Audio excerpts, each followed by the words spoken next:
বেঁচে যে আছি এটাই আশ্চর্য ব্যাপার। সকালে দাঁত মাজার জন্য টুথপেস্ট নিলাম, এর মধ্যে নাকি ক্যান্সারের উপাদান। নাস্তায় একটু পরোটা খেলাম, সেটাও আবার ভেজাল তেলে ভাজা। সুন্দর দেখে একটা কলা খেলাম, তাও আবার কার্বাইড দিয়ে পাকানো। চাঙা হওয়ার জন্য এক মগ কফি নিলাম, সেটাই নাকি কফির গুঁড়ো কম, তেঁতুল বীজের গুঁড়ো বেশি।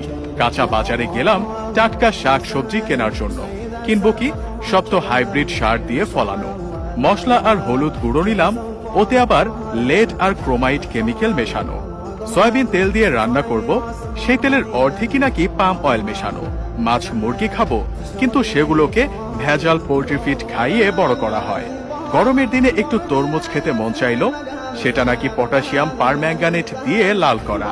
বাচ্চাকে আমলিচু খাওয়াবেন, ওগুলোও তো আবার ফরমালিন দেয়া। একটু মিষ্টি খেতে মন চাইলো, জিলাপি নিলাম, সেটা নাকি পোড়া মোবিল দিয়ে মচমচে করা। ইফতারে গলা ভেজাতে শরবত খাবো, তাতে মেশানো হয়েছে ক্ষতিকর রং আর কেমিক্যাল। খেজুর কিনলাম, চড়া দাম নিয়ে ধরিয়ে দিল 3 নম্বরই খেজুর। ইফতারে মজা করে মুড়ি মাখানো খাবো, সেই মুড়ি ইউরিয়া দিয়ে ফোলানো। সরিষার তেল দিয়ে মাখিয়ে খাবো ভেবেছিলাম, সেই তেলেও তো ভেজাল। সুন্দর দেখে বড় বড় পেঁয়াজও কিনেছিলাম, খেয়ে মনে হলো বড়া খাচ্ছি। আলুর চপে আলুর নামগন্ধ নেই, বেগুনিতে বেগুন খুঁজে পেলাম না। সবজি চপ মুখে দিয়ে মনে হলো খড়কুটো চিবাচ্ছি। প্রোটিনের জন্য গরম দুধ খাওয়া দরকার, কিন্তু গাভীর পিটুইটারি গ্রন্থিতে ইনজেকশন দিয়ে নাকি অতিরিক্ত দুধ দোয়ানো হয়, তারপর আবার মেশানো হয় 1 বালতি পানি।